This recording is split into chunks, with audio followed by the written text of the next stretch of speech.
नमस्कार दोस्तों, जय श्री कृष्ण, राधे राधे। सच्ची श्रद्धा से कमेंट में जरूर लिखे हर हर महादेव, राधे राधे। देवों के देव महादेव सदैव आप पर अपनी कृपा बनाए रखे। दोस्तों, क्या पति और पत्नी को एक साथ बैठकर भोजन करना चाहिए? क्या मनुष्य को दूसरों का झूठा भोजन ग्रहण करना चाहिए? इस विषय में भगवान श्री कृष्ण ने बहुत महत्वपूर्ण बातें कही हैं, जो प्रत्येक मनुष्य को अवश्य जान लेनी चाहिए, ताकि उसे कभी अकाल मृत्यु तथा दुख दरिद्रता का सामना न करना पड़े। दोस्तों, इस संसार के प्रत्येक प्राणी को अन्न की आवश्यकता होती है।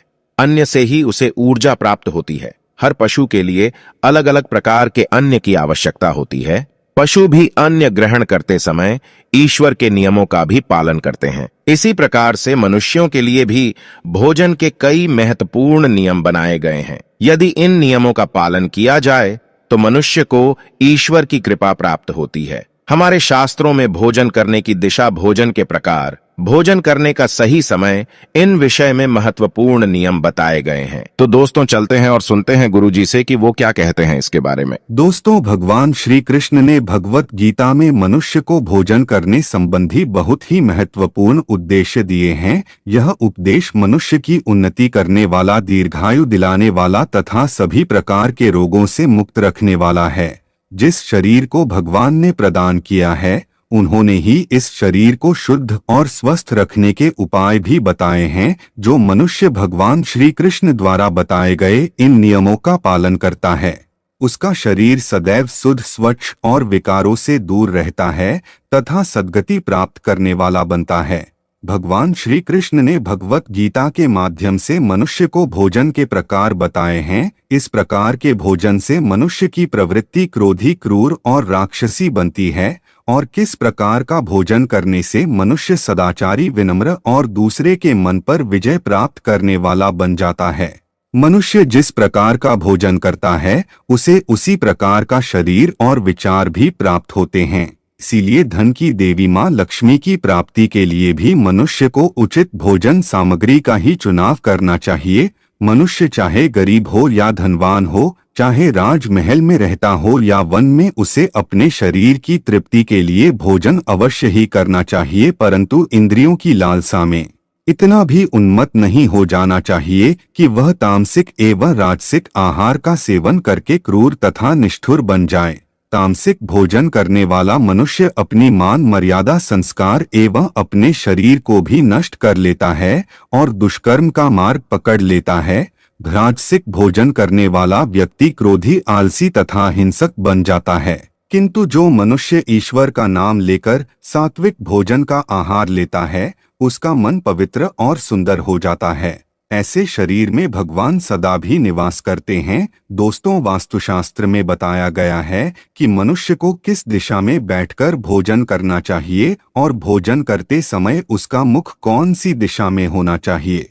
भोजन शुरू करने से पहले मनुष्य को कौन सा मंत्र बोलना चाहिए और भोजन हो जाने के पश्चात उसे क्या करना चाहिए, ऐसी कई महत्वपूर्ण बातें बताई गई है। आज के इस वीडियो में हम आपको इन्हीं विषयों पर जानकारी देने वाले हैं। अगर भोजन करते समय परिवार के सभी लोग सही दिशा का ध्यान रखते हैं, तो घर से कलेश, दुख, दरिद्रता भी नष्ट हो जाती है और महालक्ष्मी की कृपा से घर में सुख समृद्धि आती है। इसके साथ ही घर के सभी सदस्यों का स्वास्थ्य भी ठीक रहता है। इसीलिए हमें वास्तुशास्त्र में बताए गए इन बातों पर ध्यान अवश्य देना चाहिए। दोस्तों, विष्णु पुराण के अनुसार भोजन शुरू करने से पहले थोड़ा सा अन्न भूमि पर रखना चाहिए, ताकि देवता, पशु पक्षी, सर्प तथा प्रेत पिशाच जो अपने कर्म बंधन से बने हुए हैं, उन सभी को अन्न की प्राप्ति हो। यदि भोजन करते समय कोई अतिथि आ जाए तो उसका स्वागत करें और उसे आसन देकर प्रणाम करके उसका सत्कार करें। फिर उसे श्रद्धा पूर्वक भोजन कराकर विदा करें, क्योंकि जिसके घर से अतिथि निराश होकर लौट जाता है, उसे वह अपने पाप देकर उसके शुभ कर्मों को ले जाता है। श्री कृष्ण कहते हैं, मनुष्य को पिता के घर में रहने वाली विवाहित कन्या और गर्भधारण की हुई स्त्री तथा वृद्ध को भोजन कराने के बाद ही भोजन करना चाहिए। इन सभी को भोजन कराए बिना जो स्वयं भोजन ग्रहण करता है, उसका भोजन पापमयी बन जाता है। ऐसा व्यक्ति नरक में ही जाता है जो स्नान किए बिना ही भोजन करता है। उसका भोजन मल भक्षण के समान हो जाता है। जो बालक एवं वृद्ध आदि के हिस्से का भोजन करता है उसका भोजन विष्ठा के समान हो जाता है, और जो बिना दान किए ही भोजन ग्रहण करता है उसका भोजन विष के समान बन जाता है। मनुष्य को कभी भी दुराचारी व्यक्ति द्वारा दिया गया अथवा दूसरों द्वारा अपमानित करके दिया गया भोजन कभी भी ग्रहण नहीं करना चाहिए। मनुष्य को चाहिए कि परोसे हुए भोजन का अग्रभाग अग्नि को देकर ही भोजन करना चाहिए। भोजन को एकाग्रचित्त होकर करना चाहिए। प्रथम मीठा, फिर लवण और खट्टा और अंत में कटुए एवं तीखे पदार्थों का सेवन करें।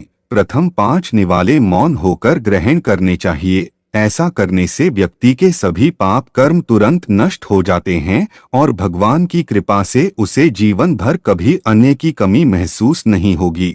दोस्तों, वास्तु के अनुसार पूर्व दिशा में बैठकर भोजन करने से व्यक्ति रोगों से और मानसिक तनाव से मुक्त हो जाता है। बीमार बुजुर्गों को पूर्व की ओर मुख करके भोजन अवश्य करना चाहिए। इससे उनके स्वास्थ्य में सुधार होता है, क्योंकि पूर्व दिशा उगते हुए सूर्य की दशा है और सूर्य देव बल, आरोग्य तथा दीर्घायु प्रदान करते हैं।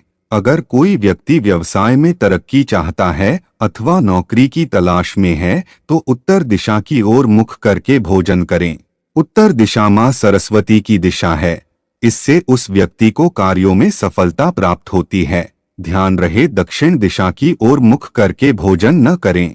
यह दिशा यम की दिशा है। वास्तुशास्त्र के अनुसार टूटे फूटे बर्तनों में भोजन नहीं करना चाहिए। यह दुर्भाग्य को निमंत्रण देता है। भोजन हमेशा स्वच्छ थाली में ही करना चाहिए। गंदी थाली में भोजन करने से जीवन में दुर्भाग्य आता है। एकादशी के दिन तामसिक अन्न का सेवन ना करें। शास्त्रों के अनुसार जो मनुष्य एकादशी के दिन तामसिक अन्न अर्थात मांस का सेवन करता है, लक्ष्मी उसे छोड़कर चली जाती है। भोजन का अपव्यय करना शास्त्रों में अनर्थ माना गया है। इसीलिए थाली में जितना आवश्यक हो उतना ही भोजन ले। अगर कोई व्यक्ति साथ में भोजन कर रहा हो तो उसका भोजन समाप्त होने तक उठकर नहीं जाना चाहिए। इससे पितृदेव नाराज हो जाते हैं। भोजन के बाद थाली में हाथ धोना अनुचित माना गया है। थाली में हाथ धोने से अन्न का अपमान होता है। भोजन के बाद थाली में हाथ धोने वाले लोग नीच योनि में जन्म लेते हैं। सबसे महत्वपूर्ण बात ध्यान रहे कि व्यक्ति को बिस्तर पर बैठकर भोजन नहीं करना चाहिए। ऐसा करने से व्यक्ति कई प्रकार के रोगों से ग्रसित हो सकता है। भोजन केवल जमीन पर आसन बिछाकर उस पर बैठकर ही करना चाहिए। भोजन करते समय दिशाओं का ध्यान रखना बहुत ही आवश्यक होता है। यदि गलत दिशा में बैठकर अथवा गलत दिशा में मुख करके भोजन करने से व्यक्ति को उसके अनिष्टकारक परिणाम प्राप्त होते हैं। भगवान श्री कृष्ण कहते हैं, जिस भोजन के ऊपर से कोई पैर रखकर चला गया हो अथवा कोई व्यक्ति भोजन को लांघकर चला गया हो तो ऐसी जन को कभी खाना नहीं चाहिए। ऐसा भोजन अशुद्ध हो जाता है। ऐसे भोजन को पशुओं को खिला देना चाहिए। दूसरों के द्वारा लांघा गया भोजन खाने से मनुष्य की आयु कम हो जाती है और उसके शरीर में भिन्न भिन्न प्रकार के रोग उत्पन्न होते हैं। गरुड़ पुराण के अनुसार यदि भोजन में बाल निकल आता है तो ऐसा भोजन त्याज्य हो जाता है। यदि अन्न में बाल निकलता है तो उसे ईश्वर को कभी प्रसाद के रूप में नहीं चढ़ाना चाहिए और न ही स्वयं खाना चाहिए। ऐसा भोजन प्रेतों को प्राप्त हो जाता है। श्री कृष्ण कहते हैं, मनुष्य को दूसरों के लिए परोसा हुआ भोजन भी नहीं खाना चाहिए। जो मनुष्य दूसरों का भोजन छीन के खाता है अथवा किसी को बिना दिए ही स्वयं उस अन्न का उपयोग करता है, उसे देवी अन्नपूर्णा रुष्ट हो जाती है। भोजन सभी में बांटकर खाना चाहिए। दूसरों के हिस्से का भोजन करने से मनुष्य के पुण्य कर्म नष्ट हो जाते हैं। पवित्र आसन पर बैठकर अपने पैरों को भूमि पर रखकर पूर्व की ओर सूर्याभिमुख होकर अन्न ग्रहण करना ही सर्वोत्तम माना गया है और वह विमुख होकर भोजन करने से यश की प्राप्ति होती है और उत्तर की ओर मुख करके भोजन करने से सत्य की प्राप्ति होती है। दोनों हाथ, दोनों पैर तथा मुख्य को पानी से धोकर ही भोजन करना चाहिए। भोजन के पात्र को भूमि पर रखकर अन्न ग्रहण करना ही सर्वश्रेष्ठ माना गया है। शास्त्रों में इस प्रकार के भोजन को उपवास के समान बताया गया है। मनुष्य को क्रोध रहित होकर भोजन नहीं करना चाहिए। क्रोध की अवस्था में भोजन करने से भोजन का अपमान होता है और कई व्याधियां उत्पन्न होती है। यदि ध्यान कहीं और हो तब भी भोजन नहीं करना चाहिए और गुस्से से भरे मन से भी भोजन करना अशुभ होता है। जो जूते पहनकर भोजन करता है, इस प्रकार के भोजन को आसुरी भोजन कहा गया है। ठीक मध्य रात्रि में ठीक मध्याह्न होने पर भी भोजन करना अशुभ माना गया है।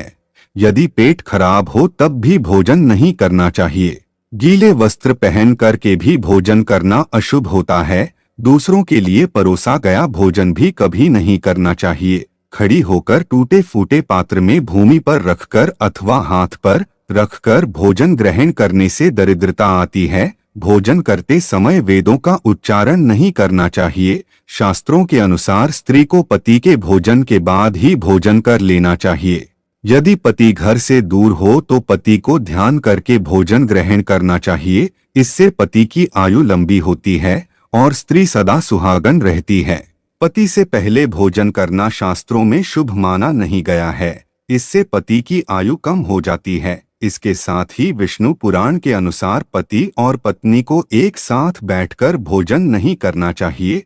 ऐसा करने से दोनों में कलेश और विवाद होता है। अंधकार में अथवा आकाश के नीचे बैठकर भोजन नहीं करना चाहिए। भोजन करते समय सिर पर छत अथवा वृक्ष की छाया अवश्य होनी चाहिए। विष्णु पुराण के अनुसार केवल एक वस्त्र पहनकर भी भोजन करना अनुचित होता है अथवा नग्न अवस्था में भोजन ग्रहण करना अशुभ होता है। इससे जीवन में दुर्भाग्य आता है। सवारी पर बैठकर अर्थात किसी वाहन में बैठकर भी भोजन ग्रहण करना अनुचित होता है। साथ ही शैया पर बैठकर भोजन करने से व्यक्ति की आयु कम हो जाती है।